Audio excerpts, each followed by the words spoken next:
Awesome. Happy Sunday, everybody.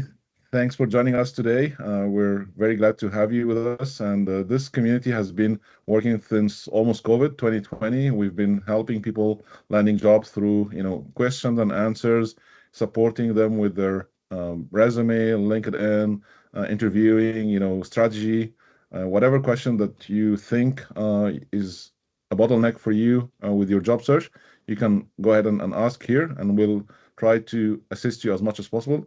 We normally have multiple coaches in this session.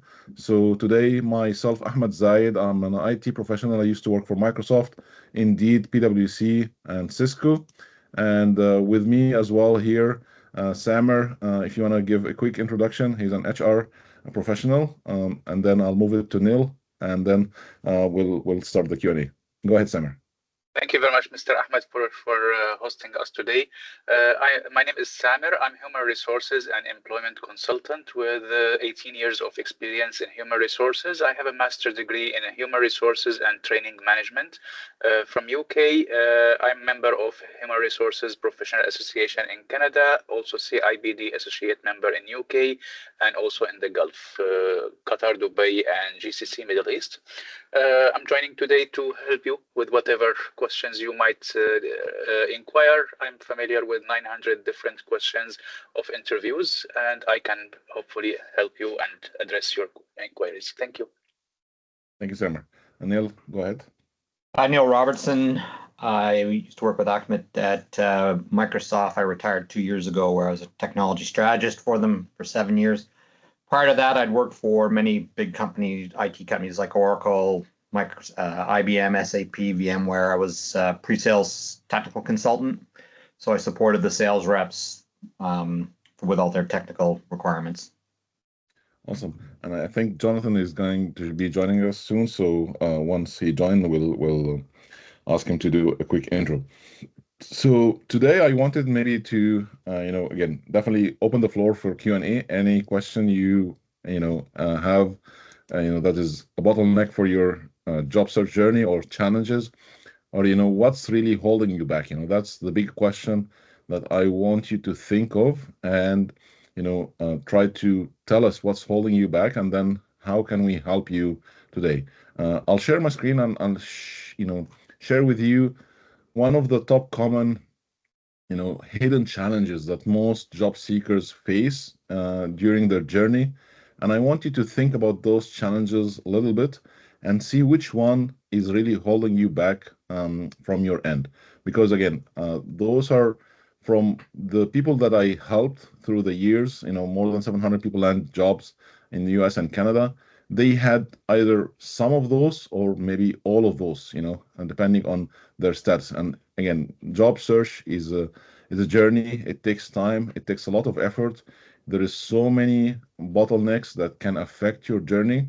If you're not really clear, if you're not focused on, what's holding you back, and you're able to action that thing specifically, then unfortunately, you may get distracted, you may get frustrated, you may lose hope sometimes. So depending on where you are in your journey, we're happy to support you today. So I'll give you a minute just maybe to read through this, root cause analysis. This is an approach that is a Six Sigma approach that they normally do this to figure out, what's really causing any problem to happen. So they put it in this fishbone and they try to see how many of those are recurring, and then how can we really remove or resolve some of those bottlenecks. So let me ask, and maybe you can put this in the chat, who's really not clear about, their role, what role should I really target in my job search journey? If you say yes, then you're clear. If you say no, then you're not clear. Just, simple yes or no question, answer in the chat, or, if you want to unmute, that would be great. So let's start with this one first. Who doesn't have clarity on their role selection for the job search journey? Simple yes and no can do.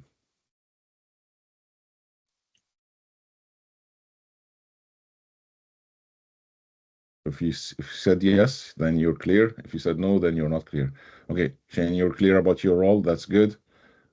Awesome.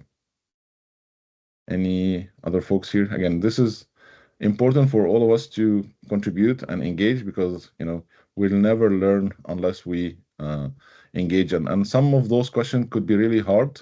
I know that's a tough question for you. Some of those are difficult to know ahead of time because those are almost hidden challenges. Hey, Jonathan, thanks for joining us. I was waiting for you to do a quick intro. If you want to give it a quick intro before we jump into this hidden challenges diagram. Certainly happy to. I'm Jonathan Tennis. I'm a Senior Customer Success Account Manager at Microsoft, basically a fancy title for a program manager. If you're a fan of Office Space, I deal with the customers. I deal with the engineers so the customers don't have to, or deal with the customers so the engineers. Anyway, very early, don't have my coffee. Running late, I apologize. Love this group, and this is just a wonderful way to give back to the community. So thank you for letting me be here. Thanks, awesome. Thank you. Okay, awesome. So it seems like some folks are already clear. I hope everybody else is clear about the role selection. So what are you, are you able to know what are your salary benchmarks? Are you doing that exercise in your job search? So for those who know the role, do you know how much salary do you really should ask, or you should be your average? Is that something clear for you, or you don't know, or you need help, understanding how to find the best salary ranges here?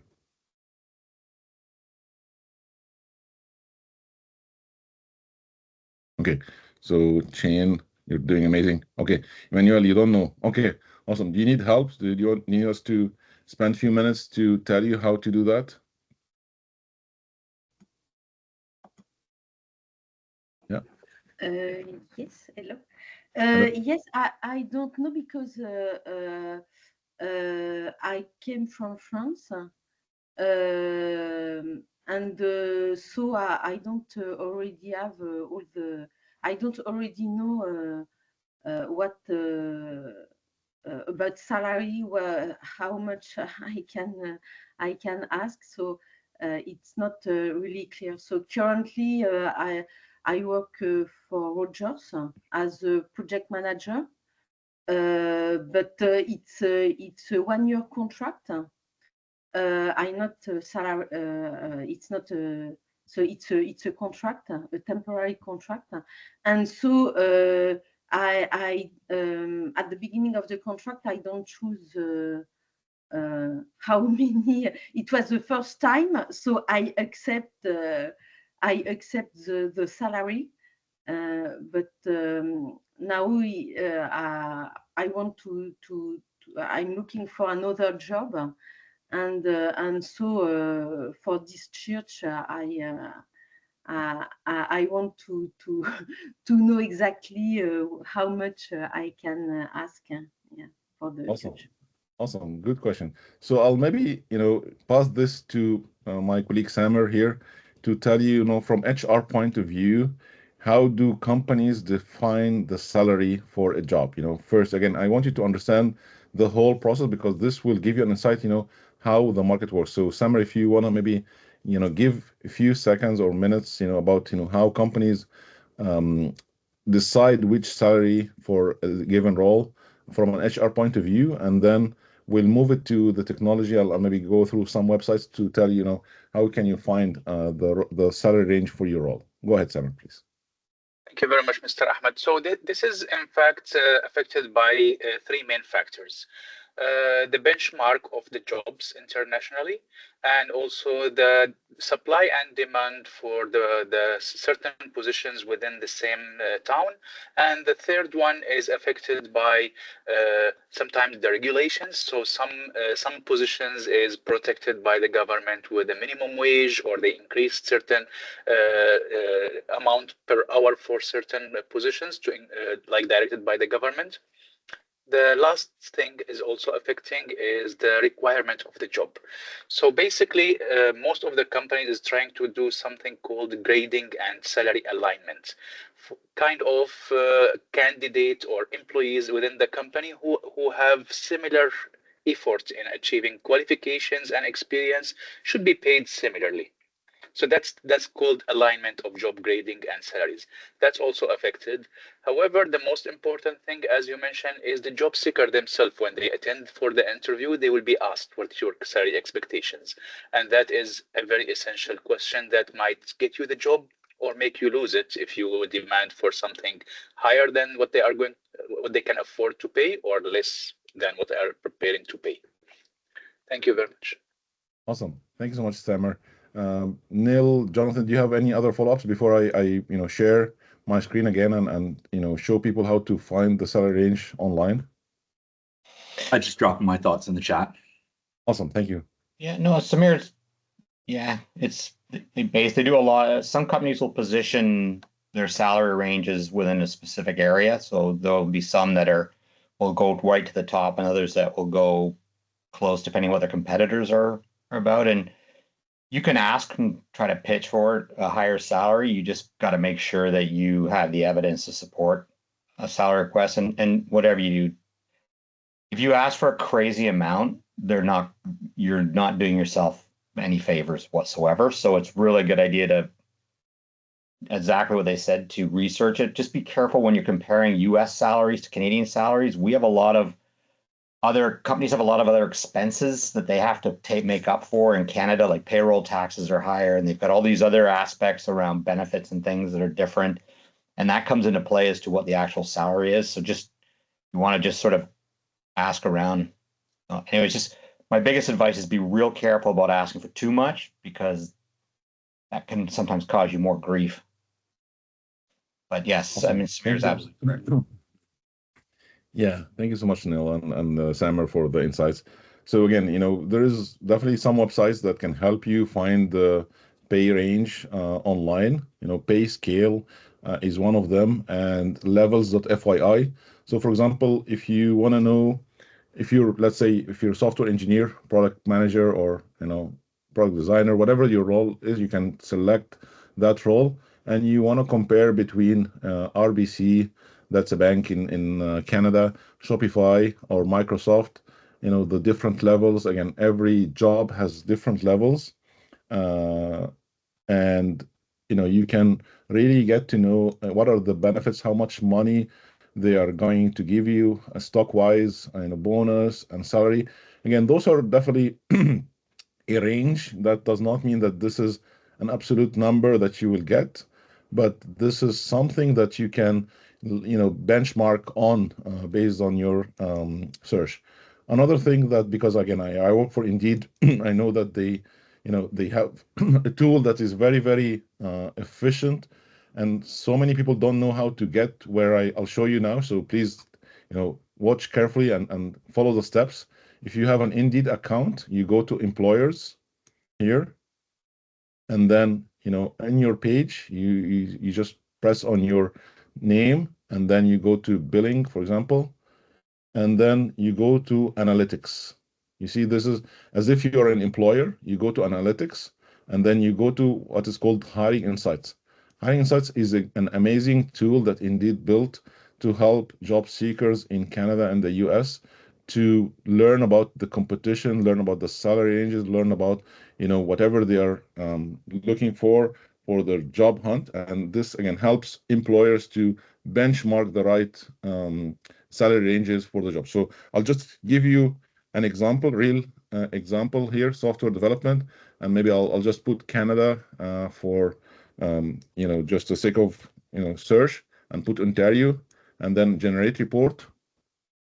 And in this report, you will see market trends, how many jobs are being posted across the different weeks, and is it rising, is it going down? So you will see now how this role is affected by the economy and the market, because again, Indeed has so many jobs posted. It's almost like 1 billion jobs posted, and they have three people getting hired every one person getting hired every 3 seconds on Indeed.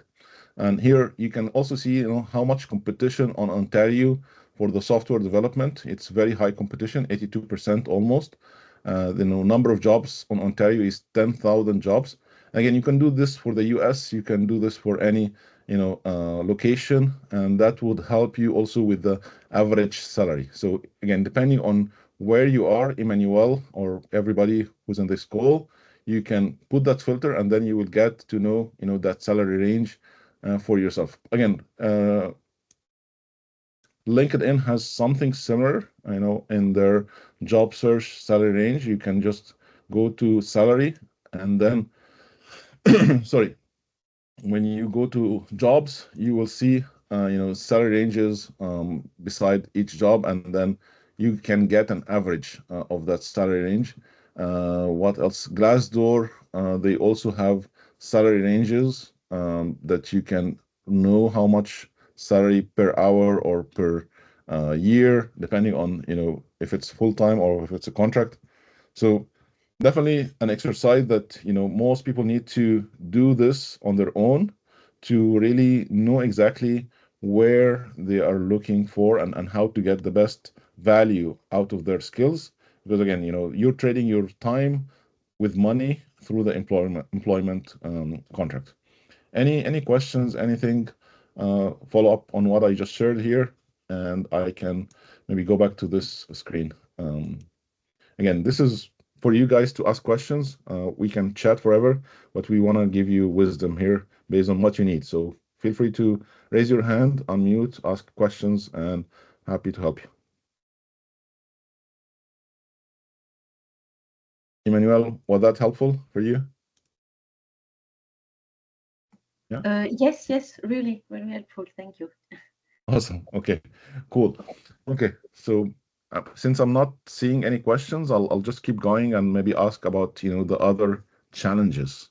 So who knows about the ATS score for the resume? Are you able to understand what's ATS? First of all, do you know what's ATS? Can I see yes or no in the chat? Do you know what's ATS?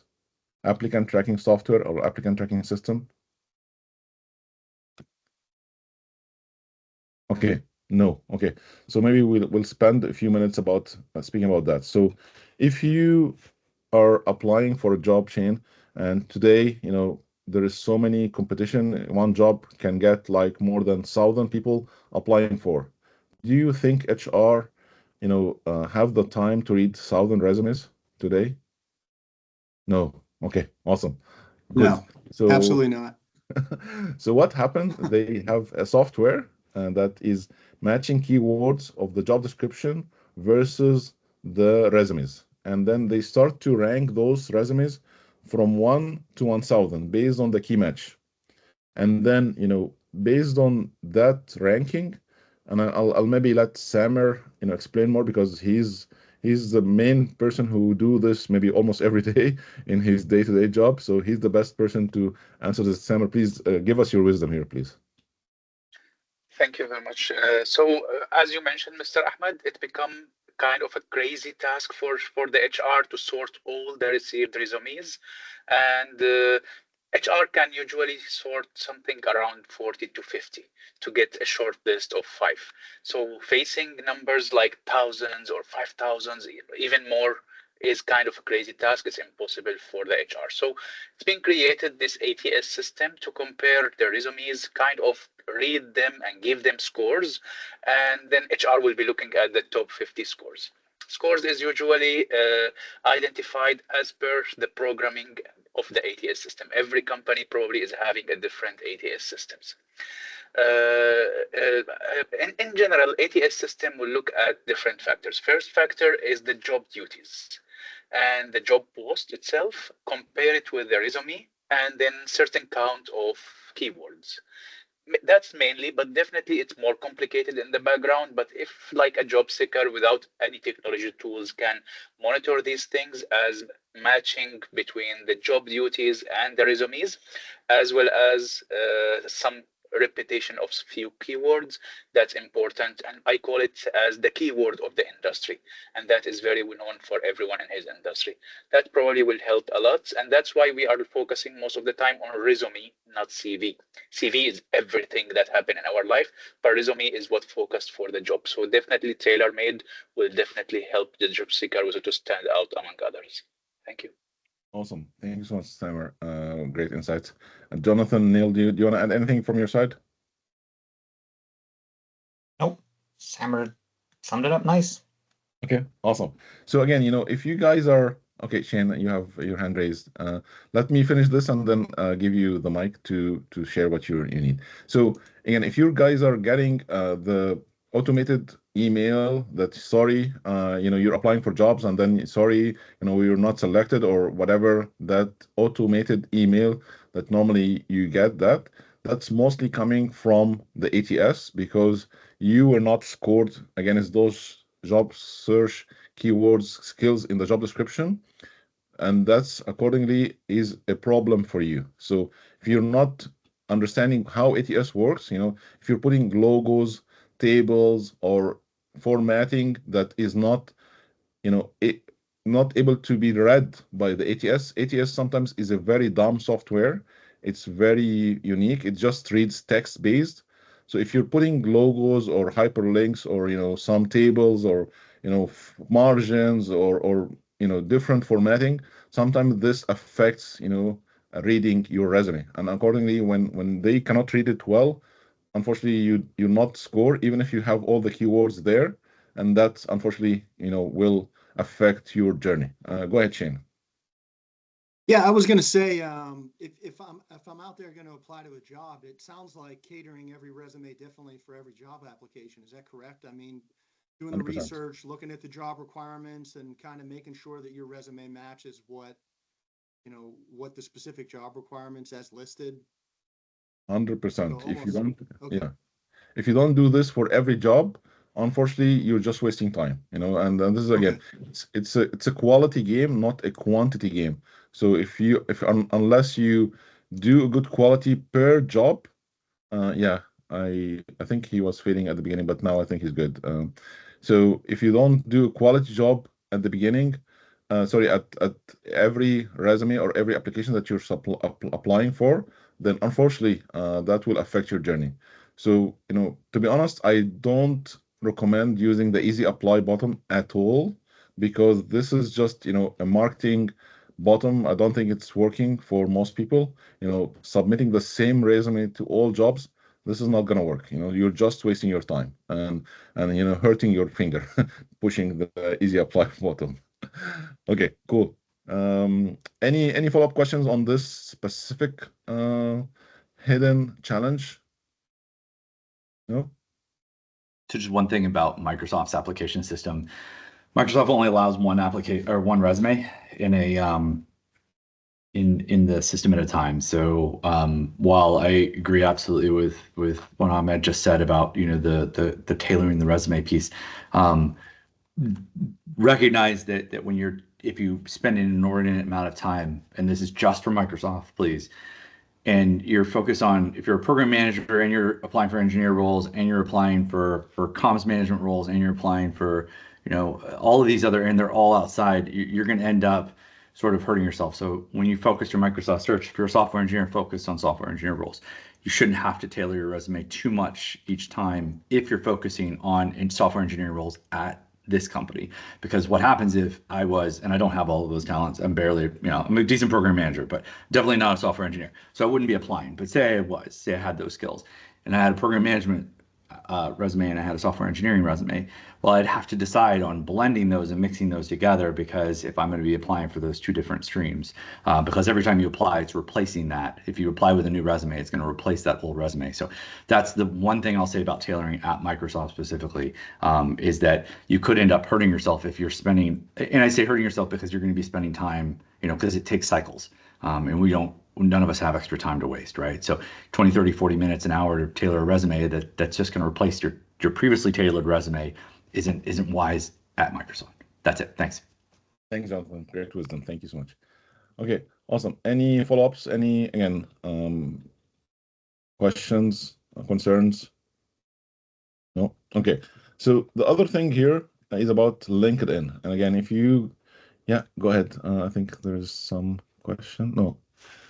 LinkedIn is your e-shop or e-commerce, your brand online. If you don't really spend a good amount of time to optimize it, to make it, having the whole keywords that you can be discoverable for the role that you're looking for. And again, you need to have consistency between your resume and LinkedIn so that they both speak to the same role. If a hiring manager or an HR or recruiter, they got your resume, they go to LinkedIn, they find different messages. I think, they may get confused. They may, drop the whole thing. Samer, give us your thoughts here about, what would you do if you read a resume for a certain role and then you go to LinkedIn and you find something different? What normally HR do here, please? Definitely we cannot tailor-made our LinkedIn per job, and that's big headache. We cannot change it. So LinkedIn is going to mention our history of work. The resume is the application for the job. LinkedIn is me. Resume is my application for the job. I might be doing 3 or 4 different jobs. Everything is on LinkedIn. But my resume is my application for one job, claiming for certain qualification and skills. I will be admitted to interview later, and then after the interview, HR will try to verify what I have claimed in the resume. That's basically the process. So definitely think about, and because I see a fishbone beside me, then that gave me an idea. Every person who's a job seeker is a very good fisherman. He can hunt 10 different fishes. Yeah, but when he go to the sea, he don't throw all his hooks in the sea. He throw only one to catch one fish. That's the secret of it. And I've seen a message also on the chat, if you allow me to answer it, from Mr. Surur. Mr. Surur is asking, like, how do we make sure that our resume is going to score high? And that is a very dynamic thing. It's happening a lot. The market is really evolving a lot. Technology is really evolving a lot, and AT system is really changing a lot. So I don't think there is any kind of a software or something that's owned by individual that will tell them if their resume is going to be 100% matching for a job or not. I hope if things that easy. I definitely advise Surur to consult with a professional person in the field, a career coach that is familiar with this sorting of resumes on daily basis, and we can also see the changes that happening in a very short period. It's very difficult for the job seeker to recap with all these changes. So definitely consult with a person who is an expert. That will save you a lot of time and fail and win tries. Thank you, sir. Awesome. Thank you so much, Samer.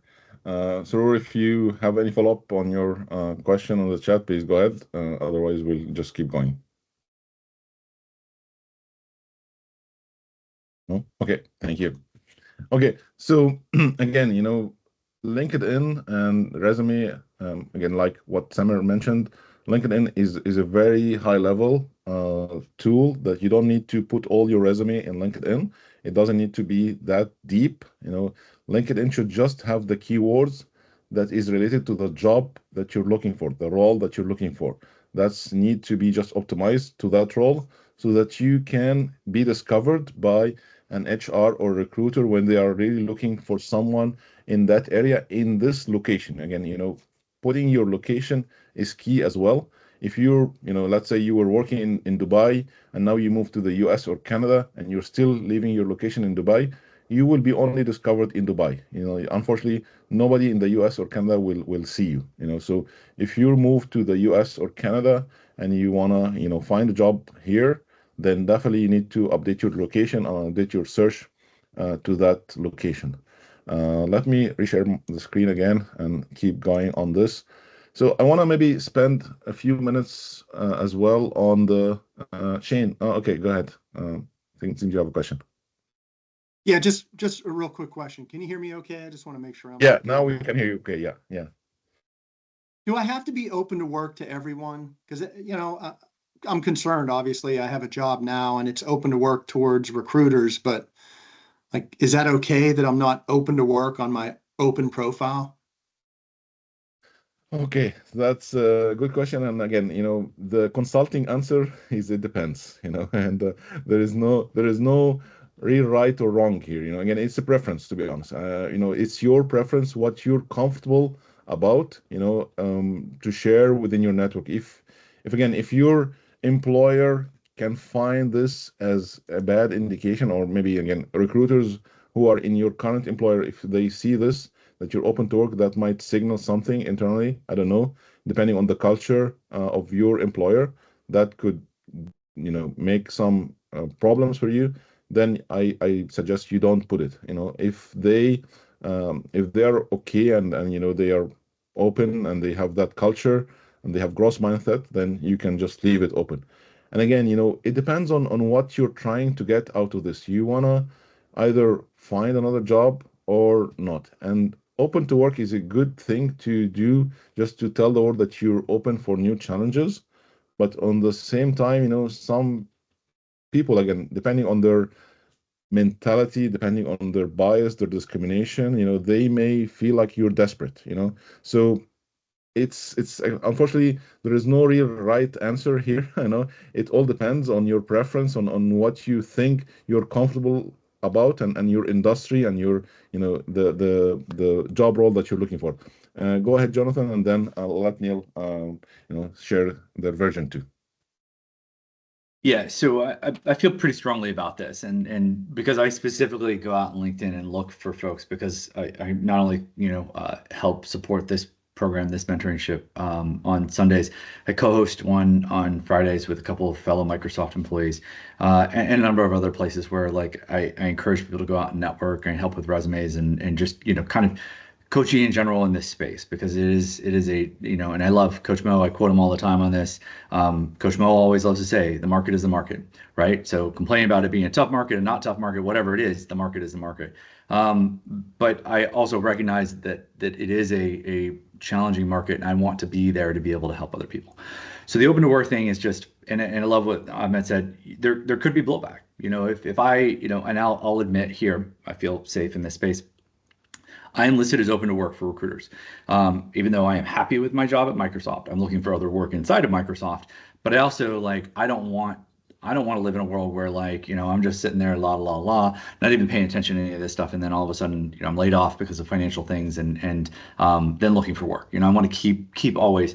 Now, there's certain people I entertain more than others. There's certain projects and certain efforts that I'm going to look at and be like, yes, that's a place where I want to be. But it also gives me an opportunity to connect with recruiters. And so there's two different settings on LinkedIn for open to work. You can be open to work for everybody, or you can be open to work for recruiters. And it gives you a chance to be able to build your network with recruiters if you have that open to work setting. Not being open to work at all and being open to work, I feel like you just have to be okay with that being a limiting factor for your search. So it's just a number of settings, a spectrum. So, saying, not telling anybody out there in the world that I'm looking for a job and then expecting the universe to just provide it to me, I think is just one thing. But looking for work and letting people know that you are, depending on that audience and who you want to trust and talk to about that, I think there is value in that. Thank you, Jonathan. Go ahead, Neil. So I'm probably going to say something that Jonathan might not like, but I retired, so I've been in business over 30 years. It really doesn't matter what the corporate culture is about this stuff. What really matters is what your managers think, and the type of people they are. So I'm always I grew up in an environment where you're super careful about your looking to work elsewhere, in particular, not in your own company. I've had many experiences in which, even within my own company, including Microsoft, when I was looking for other roles, I had a difficult time with certain people who didn't want me to lead teams and things like that. And even though the culture was, oh yeah, we expect you to move around roles in 2 years and 3 years. And to me, you really got to judge your situation and the actual environment you're in for that. But I've actually found that to be, if you're a really good employee, they don't want you gone. End of story. So they get really protective. So however, I'm careful. I don't like the idea of publishing on LinkedIn to everybody on earth that I'm open for other careers. I do like Jonathan's thing about the recruiters in particular, because if you've got a good resume, that matters. They're the people who are going to come looking for you. And then the rest of the time, you're going to be networking with other people that looking for other roles through them. But again, you have to judge it based on the type of culture in your team and within your stack for sure. And I agree, Jonathan. I hope I'm the type of person I'm all about, no, let me help you with a career. If it's not at Microsoft or it's not at this company that I'm at, and it's somewhere else and it's something you'll just really be great at and that actually might benefit my company too, that's wonderful. I want to help. So much like Jonathan's got an amazing attitude. I think that's the way it should be, and I'm noticing more people are like that now. People my age, weren't so much like that. So. Thank you so much, Yeah, Neil. no, our chief diversity officer at Microsoft currently is her name's Lindsay McIntyre. And she was talking about like being your most authentic self, being your most transparent. I would love to. I don't talk to my boss about looking for work. I have not just straight up told my boss and I don't see eye to eye on some things, and I'm not valued for the things that I think are very important to me. Well, that person, as you know, being retired from Microsoft, and Ahmed from being at Microsoft, your boss is the single most greatest impact on how you will be financially compensated. And there are a lot of, and I'm not going to get into like all the different ways that we're financially compensated, but it's huge. And if so your boss doesn't value the impact, it doesn't matter how amazing your impact is. My impact sheet was 2 entire PowerPoint pages long this time. It was so because there was so much stuff that I had to put on for a 6 month period. Well, I put in all that information. I don't know what he will value. And so at the end of the day, I don't think he values the same things necessarily. And so that's why I'm working. But even with that, I don't tell him that I'm looking because I just think that it's like too much in his face. It's like I just quietly look. You all know, I hope none of you would go and run to my boss and be like, hey, I heard Jonathan's looking. But the point is, you're right. There does come from a culture where I wish we could be more transparent and open about that. I genuinely, and I say this to people sometimes at Microsoft, and like people are like, well, you're at Microsoft. Why would you look anywhere else? Because it's not ultimately up to you when you leave Microsoft. There are a lot of people who didn't get a choice when they were had to leave their previous employer, because Microsoft, answers to stockholders. All of these companies, if you work for a publicly traded company, you don't work for the CEO, you work for your stockholders. You work for the CEO technically, but your CEO works for the stockholders, and everything that happens is based on what those folks want. So I believe, and I'm of the opinion, and why I spend so much time in these spaces, I don't think anybody should ever stop looking. How much you look depends on where you're at in your career, but I don't think until you're ready to hang it up and no longer receive a paycheck, I don't think you should ever stop being aware of what that market looks like, because it can change in a moment's notice, and it absolutely has nothing to do, potentially has nothing to do with you. So there are places where it could, but yeah, never stop looking, never stop networking. Always be ready to go out there and hit that ground running, because it's a market. The market's a market. So Awesome. Thank you so much, Jonathan. Does that help, Shane? Any follow-ups here?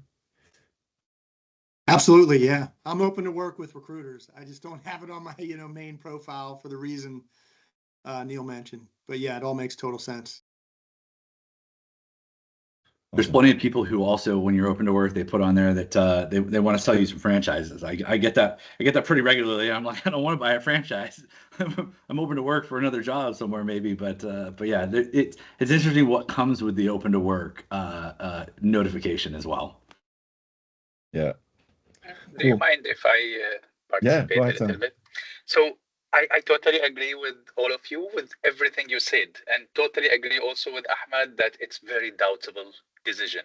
It's a personal preference, and maybe it's worth for each person to do a SWOT analysis for this.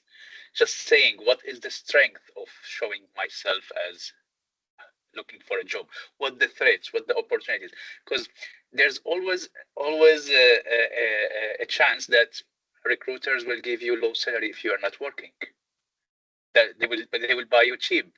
And there's also another look. I can we can debate this maybe for till tomorrow. We can say like sometimes people are saying if you are not strong, then act like a strong. So announcing that you are looking for a job is not acting like strong, and that's not a very good negotiation position. At the same time, recruiter, they will say, we never knew that you are looking for a job. See, it's very doubtable. Definitely, it's a personal preference. Yeah. Yeah, Thank you. definitely. Again, it's a very tough decision, but again, do what's best for you, Shane, and everybody. Just again, whatever you're comfortable is, you heard, the thoughts and preferences, and it's up to you. Okay, awesome. If there is no more questions, I'll keep going with my fishbone. If anyone else has any questions, please go ahead. Otherwise, I'll just keep going with this hidden challenges. Okay, so I'll speak a little bit about this specific area here: poor time management and prioritization, lack of structured routine, overwhelming tasks. So who doesn't have a plan for your job search? Are you winging it every day? You wake up, you just, say, I'll just apply for some jobs here and there, or do you have a real plan, on what you will do every day, every hour? And, you know, as you know, most of you, if you're searching for a job, even if you're working, your time is your biggest investment. If you don't invest it wisely, unfortunately you're losing. So if you don't have a good plan and a good project management, project for your job search, unfortunately you will be distracted. Unfortunately, you will lose track, you will get overwhelmed, and those areas specifically here, because you want to get a job but you don't have a plan, you will be always stressed, you will be always having problems and distraction. And because anyone will tell you go right, go left, do this, do that, and all the effort that you will put into that area, if it's not structured, unfortunately you will lose track of it. So I'll give you a quick example. If, let's say, you're not clear about the role and you start to apply for one role here and then one role there, and then you start to find your gaps for that role, and then find your gaps for that role, and then you're overwhelmed now with so many gaps for both roles, and you're not able to achieve any of those. So unless you have a clear structure of, which role you're really focused on, and then build a plan about your gaps, about, what's missing, how you really want to get there, how are you able to convince employers that you are the best person to land that job, then that's the only way for you to reduce your stress, reduce the time, and improve the quality of your job search. So, does anyone have any follow-up here? Again, I want to see in the chat, answers. Do you have a plan for your job search? I want to see yes or no. You have a plan for your job search?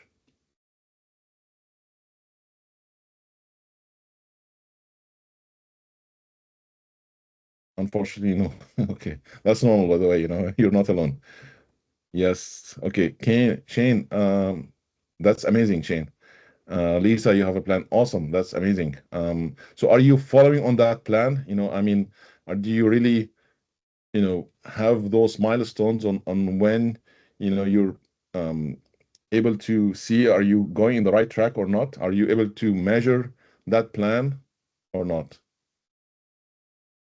I'm Shane here. I'm in the beginning stages, right? So basically right now I'm just carving out designated time on my schedule to make sure that I'm checking off the boxes, right? To make sure that, hey, this is the time that I need to do today. This is exactly what I want to get done. So whether that's working on my resume or my LinkedIn page or networking. So I'm not at kind of, I guess, the measurement stage right now, but I'm making sure that I'm doing something every day and planning to do something every day. Amazing, amazing. Okay, I have maybe some follow-up questions in the chat here. So, what do you mean by a plan exactly? And maybe that's a good question, Yazan. Thank you so much. I'll maybe share a little bit what I mean by a plan here. So, job search is a journey. There is so many things that you have to do, and I'll jump to the next slide here, so that you know what's going on here. So, you need to know, again, the role, you need to do the resume, LinkedIn, you need to prepare for interview, you need to understand your gaps and action them. So your gaps are mostly your plan. This is where you need to have a clear idea about which certifications am I missing, which experience do I need to add more, again, based on my gaps. The job description is a list of all the checklists that recruiters or hiring managers or employers are requiring from you to fill that job. They have a problem, they want to solve it through your expertise. So if you don't check all those boxes as much as you can, again, you cannot check all, but as much as you can, then that's exactly what I mean by a plan. How are you gonna get those certifications? How are you gonna get those experience? How are you gonna prepare for the interview? Do you have an interview checklist? Are you ready for an interview? if I ask you today, tell me about yourself, are you able to inspire me from the first minute you speak, you in the interview, and when you tell me about yourself, you're able to make that connection, make that relationship that you are the best person for that position. Again, those are things that you need to have in your plan. And I'll pause here. I'll let Jonathan, Neil, Samer also give their insights, and also open for everybody here to share if there is any follow-up question.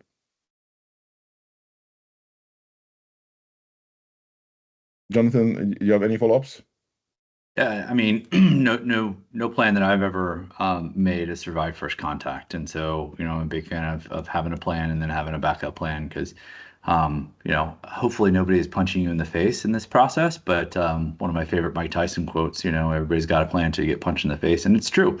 I've had lots of plans, but I think that what sets me apart is my ability to one, have a face that's very punchable, but then I get back up and dust myself off because like there's no stopping. So that determination is hugely important. That perseverance, dust yourself off and you keep back at it because there's nothing that's going to stop you. But yeah, plans are great, but do be prepared. I love this. This is a graph to screen grab and set next to you because they're all important components of that those thousands of no's that you get for that one yes.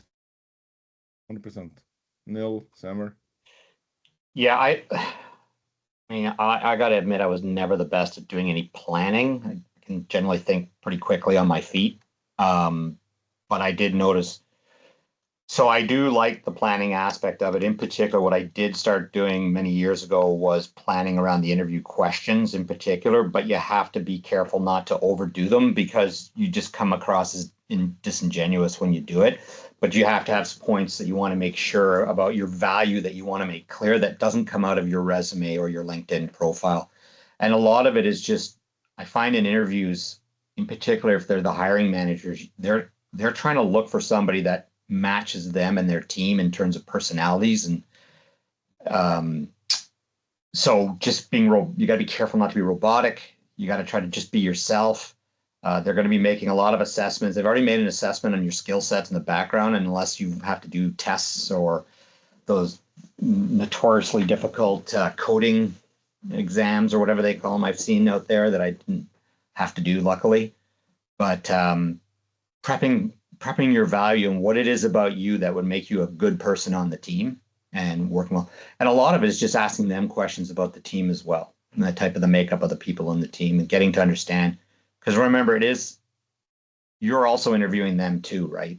They're not necessarily doing you this huge favor by interviewing you and giving you a job. In order to be successful in that job, it's got to fit you as well. So you want to make sure you're interviewing them. And I don't mean grilling them. That never works well either, but just getting a sense of where that you're going to fit in well as well, because that will be the most value to them. Awesome. Thank you so much, Neil. Samer, any thoughts here? Thank you very much. So whenever I see a path or a plan, that means we are going to explore a new road. And exploring a new road, it have a lot of aspects. We might be going wrong and we might be going right. And who is really struggling with finding the job is people who have experience, long experience with finding a job. They have been helping a lot of people. Some people you will find them saying, I have interviewed a lot of people. So how come I'm now struggling after like maybe 15 years of experience?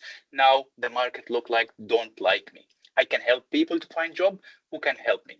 And this is where you need a coach, where you need a person who have experience, who can shape your career, who can help you building your new brand and how to approach the market in the right level of communication with the right level of targeted experience. When we explore a forest, this is like a roadmap that the one you put in the photo before. We're going to explore a forest, and guess what? Guess who will be losing their way in the forest most of the time? Expert people who have been taking people to the forest a lot, but now they think they don't need a guidance.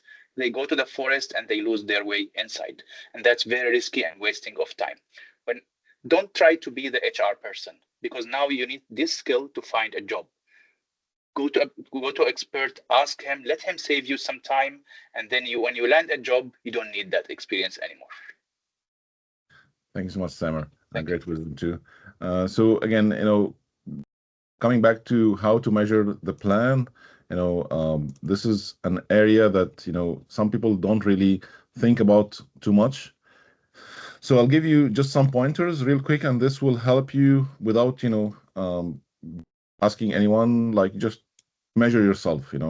If you are submitting applications to 100 jobs and you're getting 0 interviews, so that's an indication that your resume is not working for you. Then you definitely need help. So whatever you do, if you keep applying with the same resume, that's never going to work.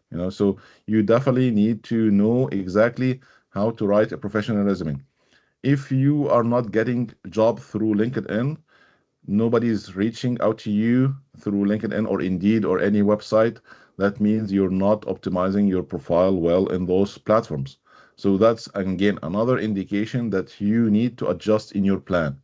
Again, if you're getting interviews but you're never getting offer letters, that's a great indication that you need interviewing skills. You need to prepare through your journey for interviewing. And again, like Samer mentioned, if you keep doing what you're doing, you keep getting what you're getting. So if you want to optimize your time, go to experts who can help you with that thing, who can really guide you, who can tell you, what to do and how to do it. So again, I think we're almost on time here today, but I hope this was useful. Again, we can keep going on here, but I'll stop sharing and maybe open up for any follow-up questions on what we mentioned or any other questions that you guys, have as a challenge or something that is bothering you during your journey. It's your turn to ask us question, please.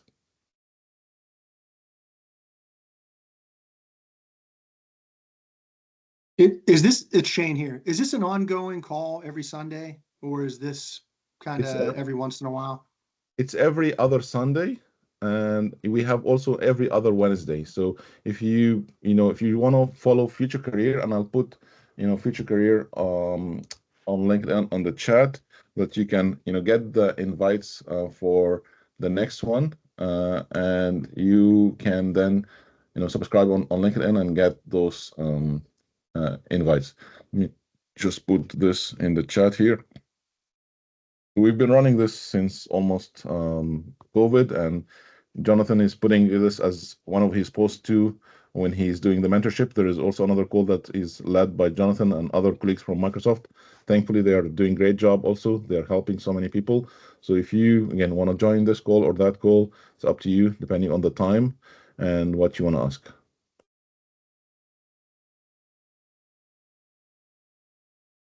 Awesome. I don't see any questions. So if everybody's ready to be established.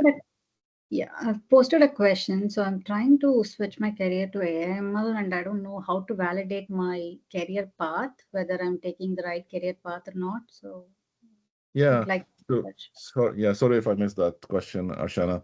Yeah, this is a good question. And again, this is where you definitely need to speak to a coach or a mentor to help you with that career path, because there is so many certifications that can be overwhelming for you if you took the wrong direction. Like, if you think, you taking those certifications only will help you to work. Unfortunately, I'll tell you no, because there is so many people with certifications today. You not only need the certification, you need also some experience, hands-on experience. And today there is so many websites also that can help you gain those hands-on experience without working in a job. Previously you need to have a job in order to learn those experience. Today there is some websites like Lead Code, like Career Projects, and others, depending on what you're looking for exactly, that can help you, do some challenges, daily challenges, problems to solve, similar to what you will solve in your job. And those can be added to your experience in your resume and your LinkedIn, so that you can build that experience even though you're not really in that job yet. And again, I can help you with that. If you would like to have a free consultation with me, I will put the link in the chat. You can just book my time, and I'm happy to help you and everybody. Thank you so much. Thanks. No problem. Okay. Basma, I think you have your hand raised. Go ahead. Yeah, thank you so much. So yeah, thanks for these sessions. It's really helpful. It helps me focus, know what I'm falling behind on my job search. Again, I'm not actively looking, but still, as you said, um, yeah, like it's like time is the biggest investment. So I'm looking for other opportunities that would help me grow. So my question would be, how could you can help? Like, how could you help us in like landing the dream job? I would say, if you're already working. Yeah, cool. That's a very good question, and it's definitely a loaded question. There is so many we can spend like days to help you alone to land your dream job. But again, there is definitely some key points that you need to do in your journey. Is first of all define the role. That's your first step. You need to be very, very clear, 100% clear on that role and how that role define happiness for you. And again, if that's something that you are not really clear, sometimes we go for fancy titles. We just, I want to be a CEO. That's a fancy title. I just, feel like, oh, that's really good. It's not, it's cool that I'm becoming a CEO. But do you know the burden that CEOs goes for, and the trouble they have to face, and all the effort they have to do? Are you ready for that challenge? That could sometimes break your life, if you're not ready for that. So doing that research is key, and sometimes doing that research alone is very, very hard. So you definitely need to seek some help, some guidance, someone who really can guide you on the right path, and support you in your journey, put some clarity on where you are distracted. And I see my colleague Neil here wants to add a few points. Go ahead, Neil, please. Yeah, I'm pretty bullish on this because one, you're already working and you're stretched for time because you've got a lot of time. If you've got family, you don't have a lot of time, so you're trying to, pull out minutes of the day or hours of the day where you can focus on a job search. And unless you already have a clear focus and understanding of what you want based on what you've been doing, whatever, and where you're going to go, you're going to need someone to help define those career goals really quickly, to help keep you on track so that you're extremely efficient when it's one, trying to understand what it is you really want to do, and flesh out those qualities of a role that you want, because the career coach will ask you a lot of targeted questions that you may not even think about, provide you with a lot of perspectives quickly, so that you can nail that down as fast as possible in an efficient manner, and then enable you to then approach the job search, the interview process, and everything extremely efficiently, so you're not wasting your time. Because part of the problem is when you try to do it all by yourself, and unless you know what you're doing, you've got experience at it, you get depressed, and then that can impact you at work too. So you want to make sure that your job search is a positive experience, because you don't want to be going to work with a bad attitude, right? So that's where I find, like, coaching at a gym, you get way better results quickly if you've never worked out before, and you don't get injured if you have a good coach and you've never worked out. Like, I work out a lot. I know how to get injured really easily, but this is one of these things where you minimize the amount of injuries you get when you use a career coach. Yeah, 100% great wisdom, Neil. Uh, Thank you so much. And again, like what Neil mentioned is the magic triangle for anything that you do in life. You're optimizing for three things: either money, time, or effort. So if you're optimizing money, you don't want to spend money, then you will have to spend time and effort. And again, if those are not in your favor, you're losing. So again, depending on how you want to optimize or how do you want to invest, you choose, based on that formula. That's again the formula for anything that you do in life. So it's time for the selfie. This is, oh, Samir, you have anything before we go for the selfie, or should we do this after the selfie? Thank you very much. Very quickly for what Basma mentioned. So how to find a dream job. And definitely, Basma, your dream is different than my dreams, than anyone else's dreams. Maybe if you watch my dream, you don't like it. My dream is to have vacation on the beach. Maybe someone else want to go for the desert, or want to go for a mountain climbing or something. So you decide what is your dream. Go to the job portals, see all the jobs, and pick the best three jobs for yourself. and then work for these 3 jobs. Try to apply for them. If it doesn't work, then look at the 3 main reasons. Do you have the qualification required for the job? Do you have all the certification for this job? If you have both and you're still applying for jobs, not getting interviews, then yeah, look at the tool you are using. You are using maybe a wrong resume or applying wrongly. Definitely consult with people who's experts in this field to fix your tools so it will give you good results. Using the same tool every time and getting no interviews, that means it's not working. Thank you. Thanks so much, Samer. Okay, now it's time for the selfie. If you want to be a celebrity for this call and join us on LinkedIn and social media, we use this for marketing purpose. So, this is the time. I'll give everybody a few seconds here to be ready, and then we'll take the selfie. So, whenever you're ready, I'll say 1, 2, 3, and smile. Okay, so 1, 2, 3, and smile. Awesome. Thank you so much, everybody, for joining us today. Thank you so much for the coaches, Thamer, Neil, Jonathan, and everybody for asking the questions. Again, this is a community for you guys. This is available every other Sunday and every other Wednesday. If you want to get this invite, please follow Future Career on LinkedIn, and so that you can get those invites to join us for the next session. Again, this is for you. So thank you so much for asking the question. Please spread the word. It's free for everybody. You can always chime in and come and ask your questions. Have a great day and enjoy the rest of the Sunday. Bye. Thanks, everyone. Thank you.